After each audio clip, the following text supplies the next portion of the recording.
Why, hi there, I'm Ron Juckett, and once again, it's time for This Week on the E for April 3rd. Hope you got your fools in. 2019, and as usual, I'm joined by the chief cook, bottle washer, and laundry king of Saugus, Massachusetts, the commissioner of the Eastern Massachusetts Roller Hockey League, Dave Gardner, and today our special guest is Ray Arnott. You might know him for some Tuesday League action, but he is the chief cook, bottle washer, and I assume laundry king of wherever he is in the Eastern Connecticut Roller Hockey League. How you doing, folks? Raymond, Well, what's going on? I was going to let Dave go first because he is the man. But nonetheless, Ron, thanks for having me, and great to be a part of the show. Nice to have you along.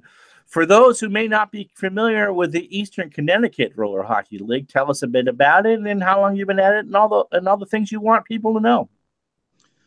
Well, for those that are not familiar, we run a outdoor roller hockey league down here on the shoreline of Connecticut in the town of Groton. Our rink is again, outdoor facility. We run from April to November. I've been commissioner of the league since 2013. Took it over. We've actually had a inline hockey program down here since 1996. Participated in it for many years. And then 2012 was our first Steve Lambert Memorial Tournament. And right after then, I took over the league in general. And now we're entering our 7th season. And we'll actually be starting up this Sunday. So, that's right now, that's the ECRHL. And how long does your league run for? We have 2 seasons. We have the spring and the fall, both 10-game seasons plus playoffs. We take a little bit of time off during the summer when it gets extremely hot. It's a little tough to be out there, and then we'll get back at it late August, and that'll run until November. Now, you've had goalies actually pass out from the heat almost, right? Well, we've had to carry a few off in some really tough conditions. That's why we try to really avoid that real hot weather area.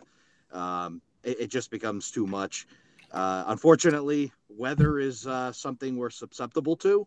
And if it rains even just a little bit, the surface is not skatable. So we do our best. We've come up with a multitude of methods to dry the rink and get games in. But when we run into a bunch of postponements like we did last year, we actually only played once in the month of May. Wow. And that forced us into summer. And when it gets hot out there, you're out on it's a coated asphalt surface, very similar to a tennis court, but much smoother. But nonetheless, it gets hot out there. The wind doesn't help as much because the boards and glass kind of cut that down. So yeah, it can be a little dangerous out there. We try to tell our goalies hydrate well. We add some breaks in, but there have been a few times where goalies have fell victim to the heat. No indoor facilities down there? No, well, we in Connecticut had probably and Dave can attest to this as well, had probably one of the cathedrals of roller hockey, but that did not last more than probably was about 7 years or so that it was in existence, and then fell victim to some ownership issues. So yeah, we've got one in on the western side of the state. And then you have us doing the outdoor thing, and really that's your 2 roller hockey leagues in Connecticut. Okay. Any questions, Dave? Yeah, no, I mean, I think we hooked up back in 04 or 05 is when we first met. And we had the what was called the Interstate Series back then, where we went down there and played a set of games, and they come up here and played a set of games. And we still do that a little bit from time to time, but mostly now we get on there and play in that tournament down there, which is September, I believe it is, right? Right. So yeah, that's the Steve Lambert Memorial Tournament, and we can thank Steve Lambert for actually the connection between Dave and I, because it was Steve who founded the MRHL way back in the day. He was just looking for more places to play, and he had reached out to Dave and dragged me along with it. And most of you know Steve's no longer with us. He passed in 2012, but we have our tournament that we hold every fall that's in his name, and kind of honors that relationship that was developed between the Eastern Massachusetts Roller Hockey League, and it was actually my roller hockey team, the Pepsi Express, now known as the Shoreline Express, that made the connection with the EMRHL. And now with me being at the helm of the Eastern Connecticut Roller Hockey League, we've been able to join that connection together. So, Dave, how do you select the folks that goes down and play in that tournament? The first year we just put it out for who wanted to play, and we just took the guys that wanted to play and created a couple teams and went down there. And I don't think we fared too well for the first couple of years, and slowly but surely some of the guys kind of took it over. They get all excited, and now they the guys kind of handle it themselves. There's only so many players you can bring down, and sometimes they bring 3 teams, sometimes it's just 2. But right now it's the players that kind of handle it themselves. And there's some guys that want to play that don't get to, but I think it's just had a turnover over the last few years. So a lot more guys have gotten down there and play, but there's a handful that go down every year and kind of run it. Well, it's kind of fun. I'll tell you, the Eastern Mass guys that come down and play in the tournament, by far the most enthusiastic. And I always kid, if the tournament is September 23 and 24, on the 25th of September, they're already planning for the next year. They're all about it. They're a great group to have. And I'll tell you another thing I can say is a major positive of the Eastern Massachusetts guys coming to Eastern Connecticut. When I took the league over, and in 2012, they saw the group that came down from Eastern Mass. They saw something totally different. They saw a morale and a connection between not just the teams, but the whole group, the 3 teams. And I think that's definitely a benefit of the draft style that the EMRHL is, that these guys have all played not only against each other, but with each other and so on, and have intermingled into this one nucleus group. And when they saw that, and they saw the interactions, the cornhole games, and other yard sports, and the tents and the chairs and the hanging out and the barbecuing and all that stuff that came with those Eastern Mass guys, our guys saw that, and it was a philosophy change. It was a mentality change of, this can be more than just us playing hockey at the rink. It can be us spending the day or the having these kinds of things. And from there, you just saw a total change, and it was great. So I credit the Eastern Mass guys for that mentality change. Yeah, it is nice is when you can play against somebody, but you don't have to hate them. You can play against them, have a big game. Then when the game's over, everybody chills out together and hangs out, and that's what makes it kind of fun. Absolutely. With the sub base being right there, do you get players from there? Absolutely. Groton is a very strong Navy town. Not only active, but we have a lot of retired Navy or former Navy, ex-Navy players. We have a team that's actually a Navy team. So yeah, we get a lot of action out of that sub base, a lot of players. It is tricky because it's a transitioning base. You get guys that'll come for 6 to 8 months and then they leave, but we get a good flow of guys coming in and out. And, the latest reboot of our league is actually credited to a Navy Chief Petty Officer, Rob Cacciola, who rebooted it back in 2010. So, yeah, it's a lot of good, strong ties to the Navy base that's down here. Now, when they have the tournament there, Ron, what's kind of neat is some years, I'm not sure if it's every year because I haven't got down every year the last few years, but I think before it all kicks off, they have sometimes they have a color guard and guys with rifles and people from the base that come down and national anthem singers, and the whole bit it's quite the to-do. Yeah, so we still continue that tradition. A couple of reasons for that. One, our strong Navy tie-in, but also Steve was a Navy veteran himself. So that it all ties in. That's the reason why Steve even came to Groton, is because he was working on the sub base, and after he had left the Navy, traveled from Virginia up to Connecticut. And so really, it's kind of all a great tie-in. It's all all part of that. So again, to answer your question, very strong tie-in from the sub base. Excellent. All right, before we start to go through the recaps of the past week in the Eastern Massachusetts Roller Hockey League, Dave, do you want to address an issue? Yeah, well, first I want to thank our sponsors. We haven't got there yet, so I do want to thank Paramount Wealth Strategies. I got their jersey over here behind me here. Everett Bank, and actually I got their jersey right here too. So I got a couple jerseys here, and I apologize. My webcam's having issues today. I will fix that for the next show, but just bear with us today. Also, Alpha Omega Hobby in Quincy, Bates Insurance in Medford, the local 103 IBEW, East Boston Savings Bank, One Call Ventilation, Aces Games and More in Revere, and also to Ernie Paredes, Ernie 11, who's doing some gear repair. And so if you got some gear that needs a repair, talk to Ernie 11 on Saturdays. He'll fix it for you. And I got a couple of jerseys here that the new ones actually got a rip. So he's going to fix those for me. But he's fixing like palms of gloves and shin pads and goalie straps. So, yeah, go talk to Ernie before you throw your stuff out and see if he can fix it for you. And he just sponsored our new Boston College colors, which is the maroon and gold and white. So those were sharp. You had those on display last week. Yeah, last week we did. Okay, so the goalie issue I need to address right now. I got up yesterday morning on Tuesday morning with my cup of coffee, and I'm sitting there going, one goalie's out. He's on vacation. He told me last week. Good deal, right? Middle of the morning comes, one of the captains says, hey, I got a goalie out, and I asked so-and-so to play. Okay, fine. By lunchtime, a third goalie had bailed out. Now, we have 8 teams, so this is 3 out of 8 right now. And this was the first game of the night. And we spent all afternoon trying to find a goalie for that game. Finally, the captain, I don't know if he called me or texted me and says, hey, I'm at work. I can't be taking my entire day finding a goalie. This is ridiculous. So he asked me to help him out. And I'm like, well, if you've contacted everybody, I'm just going to contact the same people that you did.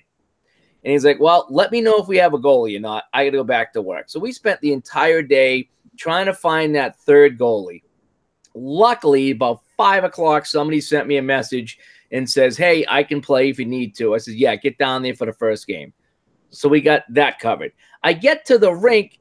Someone else shows up and says, yeah, our goalie bailed out as well. So there's 4 out of 8 that did not play last night. That can't happen.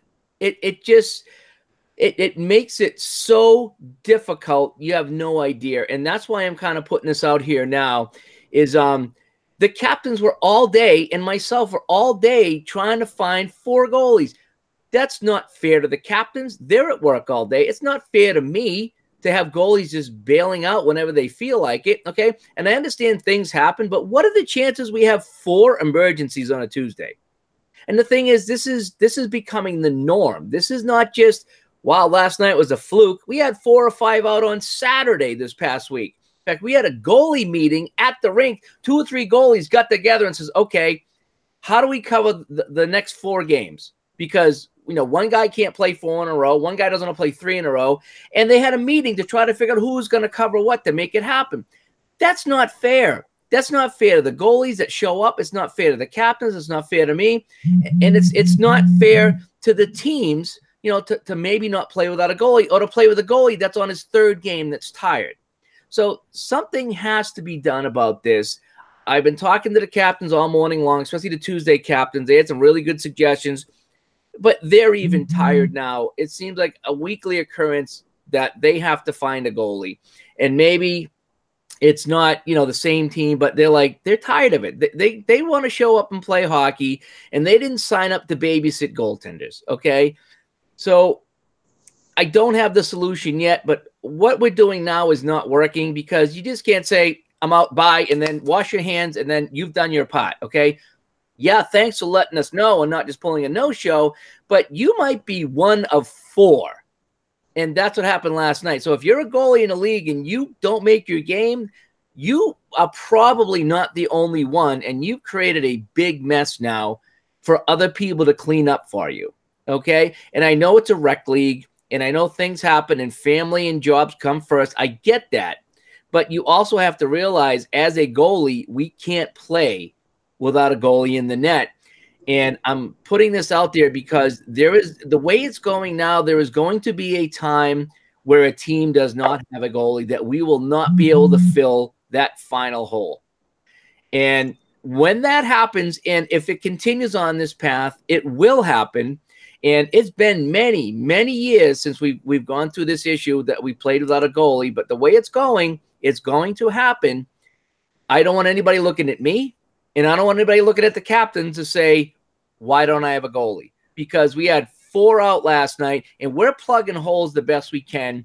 And, you know, if you bail out, it's like, oh, I'll ask so-and-so to play. Well, maybe so-and-so's already playing 2 games. Okay, we had a guy to play three games on Saturday. I think he pulled his groin. Oh, that's just great. So it's a problem now that I need to address. I'm addressing with the captains, and I might throw this back on the goalies and just say, look, if you can't commit, if you're having issues on a Tuesday or a Saturday, then you got to let us know, and we'll replace you, and you can be a fill-in. But it's not working. Replacing 4 goalies on a Tuesday, and a couple weeks ago we had 3 out. So this is not an isolated incident. I'm not panicking over you know, like the Red Sox fans, a week 1 loss in a 162 game season. I'm not panicking. This is an ongoing problem. It's exhausting me. It's exhausting the captains. It's not fair to them to put them through this, and we need to fix this. Something needs to be done. So. Hey. Chris can't hit 90 on the radar gun last night. It's time to panic. But yeah, right. But in all seriousness, it's not like softball where anyone can pitch. They might not be able to pitch well, but goalies are a special breed. You're going to sit there, you're going to wear a lot of padding, and you're going to get things shot at you. Yeah, I mean, again, you could throw anybody in to pitch a softball game, and there's better pitchers. I get that, but I mean, yeah, you got to have the special gear. You got to have all your equipment ready to play net. And so when I go on to that Facebook group and I say, hey, 2 goalies out tonight, 3 goalies out tonight, 4 goalies out, I'm not whining and bitching and moaning. I'm putting out the bat symbol, okay? And I'm saying we got a problem tonight. So as a unit, as a league, we need to address this because the captains have gone through the list. I've gone through the list, and we still have openings. So when I post that, that's basically the bat symbol in the sky to say, hey, we got an issue. So that's what that is. But I just want to say that if it continues on like this, there will be a time when we don't have a goalie, and I don't want that to happen, but it's going to happen. And it almost happened last night. And it's just I want the players to be aware of what's going on, and that how hard the captains and myself are working to make sure that doesn't happen, but we are getting exhausted doing this with the same people over and over and over, and something needs to change. And Ray, I don't know if you have anything to add to this. Well, hey, I'm an old goalie. You're an old goalie. You're a horsehair pads goalie. That's like show your age.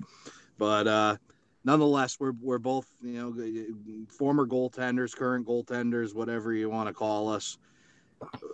I remember back in my playing days for the Express, and whether it be Groton or Z-Rink, and you played high school hockey, and you goaltended on through for quite a few years. As a goalie, you have a commitment, and you make a commitment to a team to show come hell or high water. And listen, you hit all the valid points. It's a rec league. We're all human. We're all holding jobs down. We've got families. We've got other commitments as well. But as a goaltender, it's sacred. It's just one of those things. You got to find a way, some way, somehow to make your commitment, or don't make the commitment at all. In understanding that there is no easy replacement for a goaltender being out. There's only a small group of them. If you have a 10-team league, you've got probably 10 goalies. Maybe 11 if you're lucky, but you only have a small group of people that can fill it. You only have that opportunity to or that many people to close that gap, but ultimately falls back on the goaltender themselves. And knowing, hey, I got a game on Tuesday, I've committed to it, I've got to make it. Or I got a game on Sunday morning in Groton, I got to be able to make it and make sure that I'm there early, dressed, ready to go, and ready to play. And we talked about the other thing too, especially if you're the 6:30 goalie or the 9 o'clock in Groton or whatever, the first goalie of the game is critical, because if you don't get that guy there, there's no backups. There is just nobody on the property to back that whole thing up. So again, all the things of everybody understands the game dynamics. 2 goalies. There's 8, 9 skaters. One's out. No big deal. 1 goalie out is detrimental to the game. Everybody understands the dynamics there. It comes again back to the goalie, back to that individual person saying, I'm committed to playing for the league, in the league, for a team, and I got to make sure that I'm there or that my position is covered.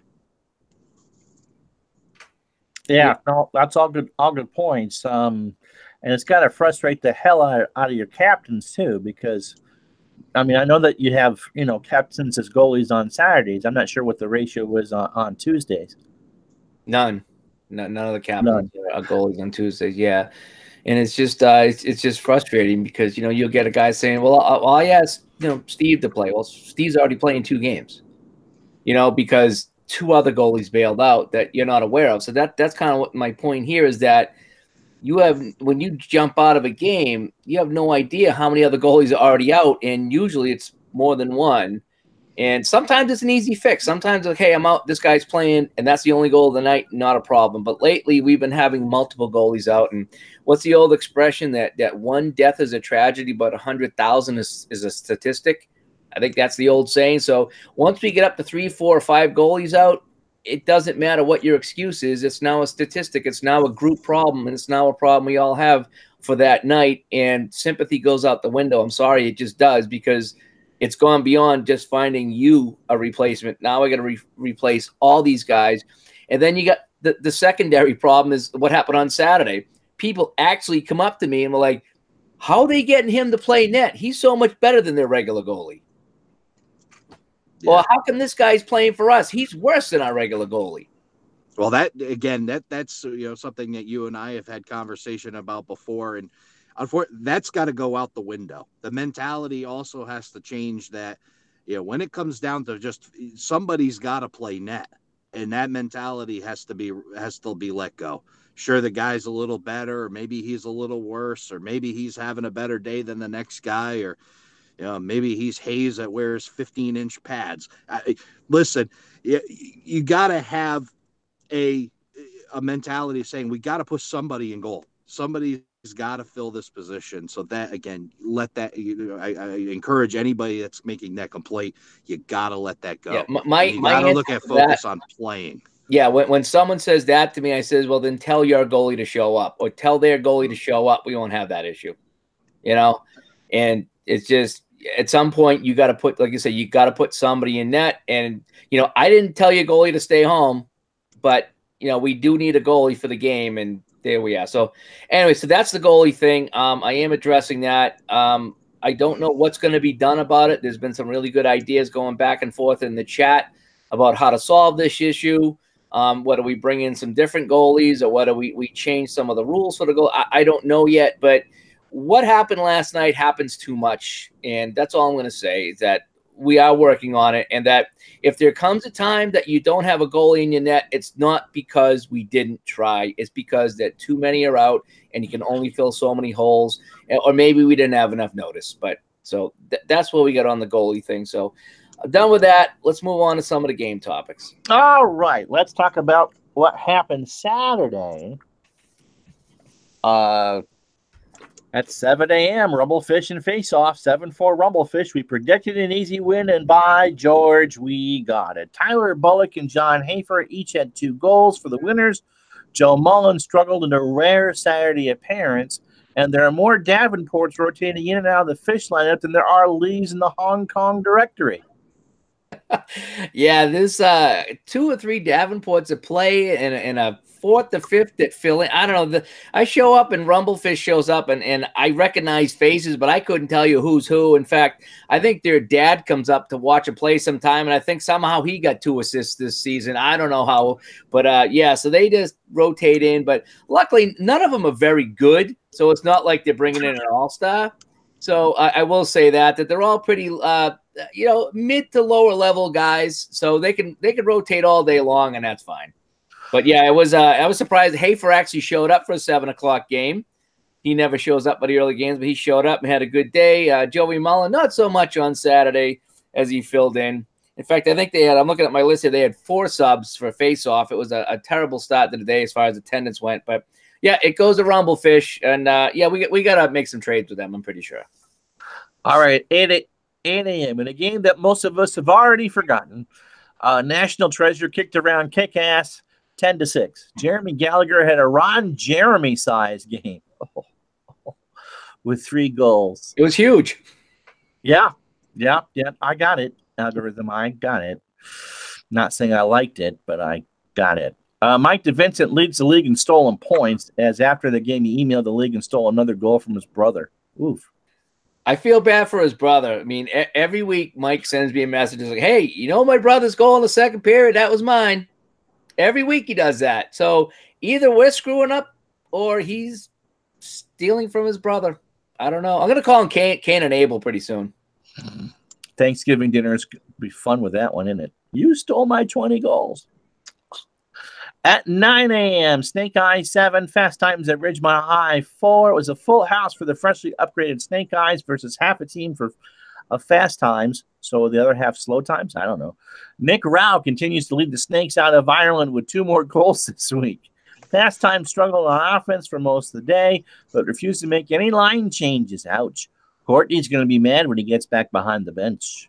Yeah, Snake Eyes picked up JT in a trade. So Nick and JT now leading the Snake Eyes team, and they're a solid team right now, coming out of the basement after their 0-6 start or whatever it was. So yeah, good to see them having some fun now. And Nicky, I call him Rao, but I think it's Nick Rayo, and I've been calling him Rao for 15 years, but it's Rayo. Sorry, Nick. It's so used to calling him Rao, but it is Rayo. And he had a pair of goals, and he's coming on strong since he got traded. He's still unhappy, but he's playing like a bat on fire right now. And they handed it to Fast Time, so good for them. At 10 a.m., Ghost Rider is like a psycho hot chick. We don't need to go any more detail than that. This week, they let a pretty bad Arsenal team hold them to just 3 goals in a 6-3 loss. Captain Tom Cervellis was not there to hold hands, and it showed. For Arsenal, their sub-goalie played real well, as did a tired but smiling John Suey. Yes, Suey's having a fun season on and off the court, as we talked about. And Ghost Rider, they're up and down. They can't figure out if they want to be a top 3 team or a bottom 3 team, and you don't know what you're going to get from week to week. And Scott Evans, friend of the show, is their goaltender there. He continues to be the lone bright spot on that team right now. But and Arsenal's up and down too. We get a lot of teams on Saturday that one week that they're world beaters, and the next week they're egg beaters. So that's the parity we got. At 11 a.m., no captain, no O'Toole, no hope for gone in 60 seconds. They lose to Raising Arizona 8-3. Couple that with Joe Marino subbing for Arizona, and yeah, it was a cupcake win. Even with Scott Evans and net, sub Greg Wood had all 3 gone goals. Yeah, we traded Jimmy O'Toole to gone in 60 seconds. Jimmy O'Toole has been missing. There's a milk carton at the rink with his picture on it. And Joey Marino, all he does is sub in on Saturday and get wins. So if you need a win on Saturday, call Joey Marino, have him sub in. There you go. And the last game of the day looks like a good one. Finally a good game, actually, if I had read the text. As the Rockets, 5 goals from defensive Matt Mahoney. And they needed them all to hold off a leaving Las Vegas rally late, 8-7. Mike Bosio was unbelievable subbing in for Hayes, who had a man cold. Yeah, Bosio, he's one of the goalies that played multiple games for us on Saturday. He was terrible in his game. He's the gone in 60 seconds goalie, and he was horrible at 11, but turned around and played at 12, and he was lights out. Yeah, Mahoney playing defense now. He rushed the puck up. I'm counting 5 goals on the score sheet for Mahoney. He did really well. And even though Bosio played well, he didn't get the win. But yeah, it's nice to see the Rock pick up a win here with Mahoney carrying the team. And I think Pete had a goal, Pete Carpentieri. And boy, I tell you, they tried and tried and tried for 3 periods to get him a goal. And I think they finally got a fluke. But poor Pete. Pete is snake bit. And he's always posting pictures on his Facebook page of him holding cups from other leagues. But yeah, we're starting to think that that's just in his backyard. You're going to show some standings now? Yeah, real quick here. Let me see if I can share my screen here. Go to my okay, let's see if this comes up for you guys here. Yep. All right, cool. Yeah, Saturday standings, Rumblefish 7-1-1-1. They continue to lead the league. There's the Rock in second place with a win this week. Raising Arizona has slid up in the standings a little bit, 6-3-0-1. And some of the mediocre teams there, Ghost Rider, National Treasure, Face Off, Arsenal, all up and down all week.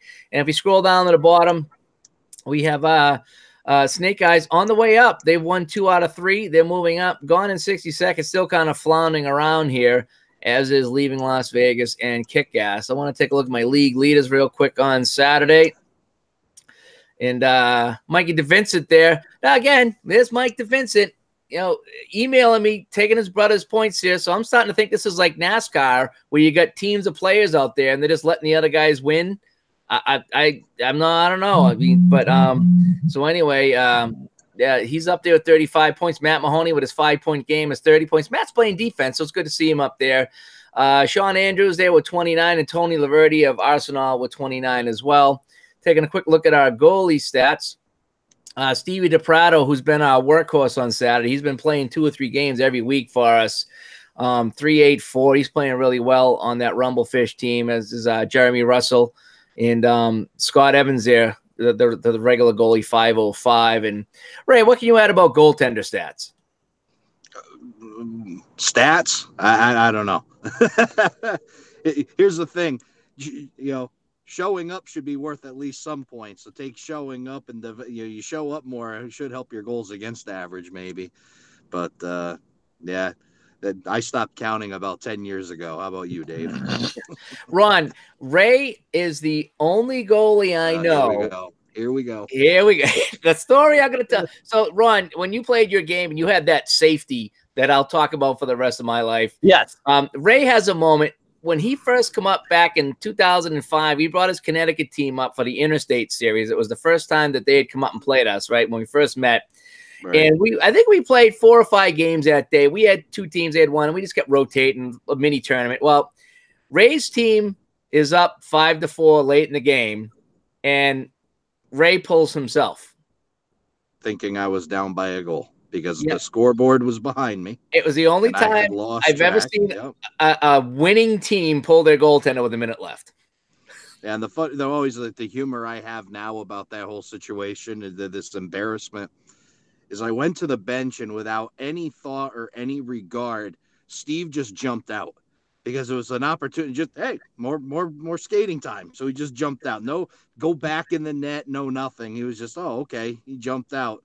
Yeah. And so that'll be my my EMRHL record that hopefully will always stand. Nobody else will make that same mistake of having that scoreboard behind you and losing track of where you're at. But you won the win. You won. Yeah, they won. So no, we lost. No, they tied it. They tied it with an empty net. It was a tied game. Right. So that's what makes it even more painful. And then we lost the rest of the games. So that would have been our only win, provided they didn't tie the game up with me in goal. Maybe one half does the other. But nonetheless, they tied it up, and it was our only opportunity. And then we just went a big offer for the rest of the tournament. I thought you guys hung on and won that game. Nope. They ended up tying the game. And then I think it was at a tie because we didn't play any overtime games for the shortened tournament format. And so, yeah, it was a tie, and it was the only point we got out of that entire tournament. So it did not set the tone that we wanted to have for the rest of the tournament. That's for sure. But I got about a minute's rest though, so I got at least that in my pocket. That's yeah. So it takes a big pair of brass ones to go up on the power play, with a lead as opposed to. No, it just takes a whole lot of stupidity and a whole lot. I was trying to give you the benefit of the doubt and say brass. You listen, as you age and mature and you look back at your mistakes, so you can take credit for them, and just it is what it is. So. Well, we thought that maybe that's just how they did it down in Connecticut, is that when they're winning by a goal, take the goalie out to give the other team a chance to come back and tie it. We say, hey, this is great. I love playing teams like this. Pretty liberal of me, huh? That was you're quite a guy, Ray. All right, let's take a look at what happened last night, Ron. In the Tuesday night league, that was a goaltending disaster, but we did get through the night. Well, you did get 5 games, and in fact, there's a lot of 4 games, and there's a lot of 5s on the board. But let's start with the 6:30 game between Stop My Mom Will Shoot and Cliffhanger, and Stop won 7-6. Cliffhanger had the right 5 guys and even had a 6-5 lead with under 2 minutes left, but failed to close the deal. Late goals by Dennis B. and Joe the Stud Marino got to stop the win. Derek Cole subbed in, but that was about as effective as Fab, who was as effective as Courtney Brown. Yeah, stop my mama shoot. They fell behind. Cliffhanger's been struggling lately, but they went up. They were cruising 6-4 with a couple minutes left, and they thought it was in the bag. And Dennis Patacci ties it with 1:38 left. And then with a minute left, Joe Marino scored. Kind of stunned him. Kind of reminded me of the Chicago Blackhawks Boston Bruins Stanley Cup Game 6 where Boston had a late lead and they ended up losing in regulation. And so, yeah, they were just kind of stunned. And but that's what Joe Marino does. I mean, everybody gives Joey crap about this, that, and the other thing. But he shows up on Saturday and Tuesday, scores a key goal, gets a win, and just goes home. 7:30, Lords of Flatbush and Tango and Cash knotted up at 5. What should have been a cupcake win turned into a tie between the best and worst teams on Tuesday night. Each team enjoyed the lead as this one went back and forth like the last beer at Eddie Kane's birthday party. I don't want to know that story. Both goalies made 3 saves in overtime to preserve the tie. Yeah, even Steven here. It was first versus last. I think Lords of Flatbush took a lead with about 8 minutes to go, and then 40 seconds later, Tango tied it up, and the last 7 minutes went scoreless as did overtime, and pretty even game. So it's good to see when first plays last that it was a tie. It wasn't a blowout. So that it gives everybody a little bit of hope going into the playoffs that it doesn't matter who we play, we're not going to get blown out, hopefully. Absolutely. 8:30, Rambo 6, Expendables 2. It was a bottom 4 matchup in the primetime game. Rambo went back to the defense first tactic, and it paid off with another low-scoring win. It's going to be interesting to see if Rambo can keep this mindset for the playoffs or if the temptation of scoring a lot of goals and losing 11-10 creep back in. 2 goals is amazing in this league. Yeah, it was. I think it was Joe Biancardi subbed in net for Rambo and played well. In fact, the Expendables went up 2-0. It was 2-0 early in the second period. It was like, wow, this team's doing well. They're the 7th place team, I think. And then, yeah, Rambo turned it on and got 6 goals, but they still played a lot of defense. Now, Rambo, when we look at the league leaders, they got the top 2 guys in scoring, I'm pretty sure. But they're only a 500 team, so you can score all the goals you want. But if you give up one more, you're going to lose that game. So when they play defense, they tend to win the low-scoring games. It's just not as fun. When you play a defensive game, it's like the last Super Bowl. Boy, that was a boring game. You're glad you won, but it's not that much fun. So they find that scoring goals is fun, but they don't win. So defense wins championships. Yeah, it's true. That's true. The last game was another 5-5 tie as Over the Top and Rocky went at it. Second and third place clashed in a key late season matchup, and it went into bonus time. And nothing was decided as everyone got a trophy. Oh, it was the second 5-5 tie of the night. Both teams were missing key scorers as Rocky was missing Griffin and Over the Top Ed Kane.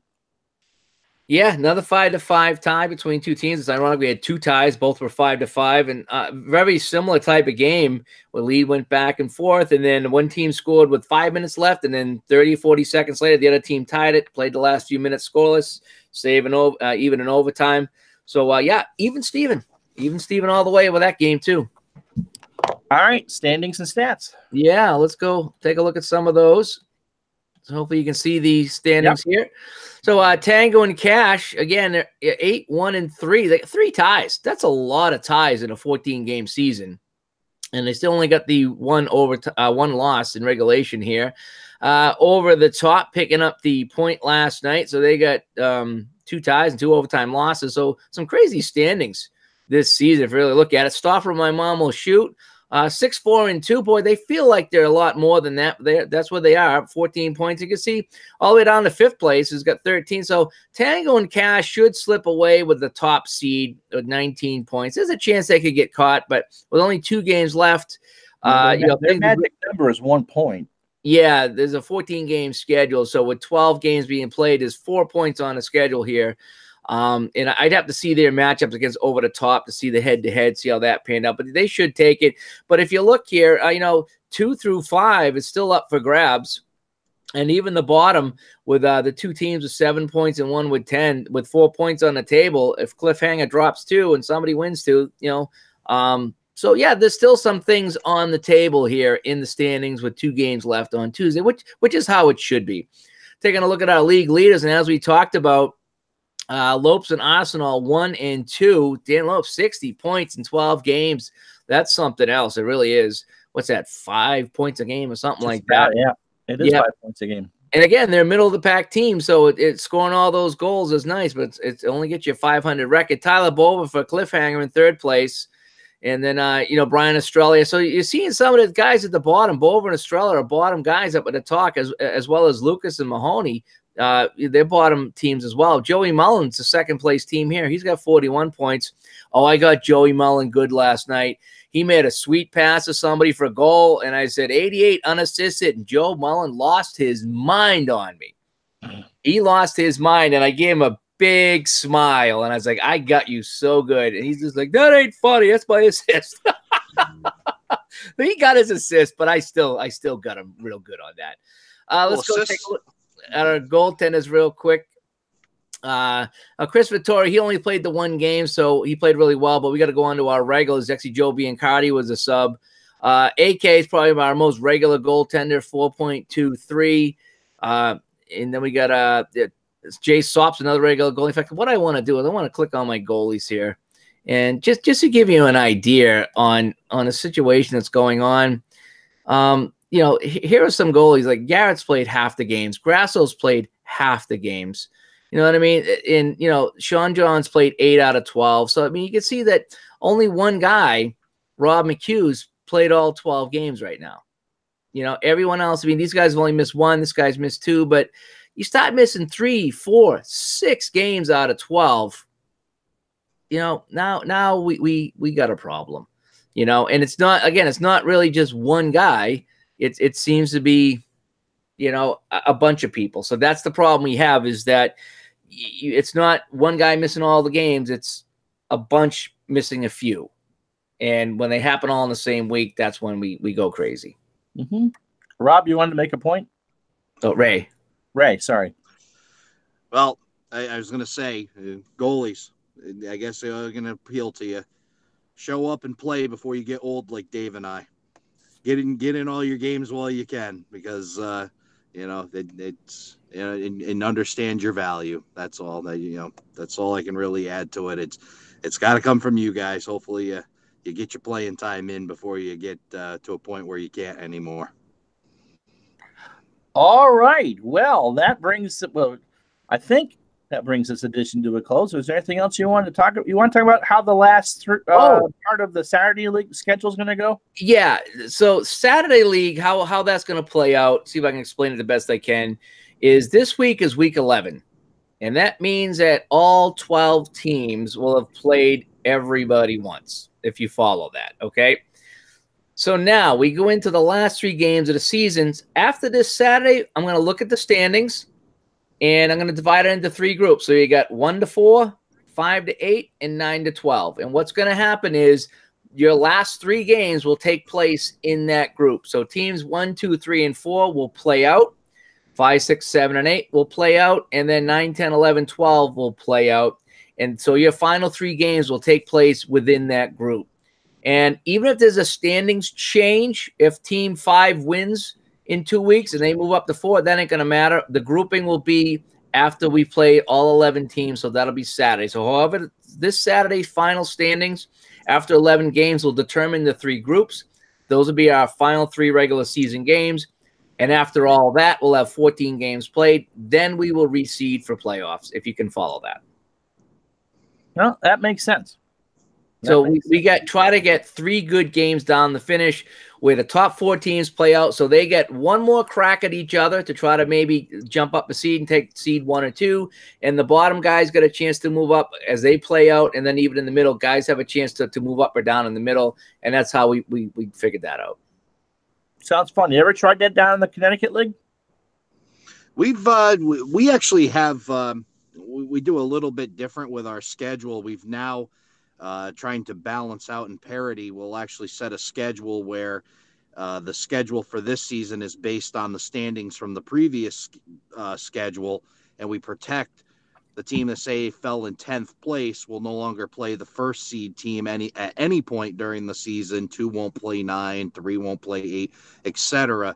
And then we try to do a balancing act with the schedule so that it brings up the parity. And then, unfortunately, there's a cause and effect of pretty much everything, but it also will cause a log jam in the middle. But it also protects that 10th seeded team and gives them an opportunity to play against teams that are more in that, 5, 6, 7, 8 spot, 9 spot, and brings their record up, and they're not getting hammered every week by the 1, 2, and 3 teams. So we've got a formula that we've used. We've used it for the last few seasons. Seems to be working well. The parity is definitely there between, say, teams 2 and 6 or even 2 and 7. Kind of that any given Sunday kind of thing within those teams. We have a very strong first seed team, multiple time champion, but they've also been seeing some challenges as well, which is also very good. They win, but they've got to work for it.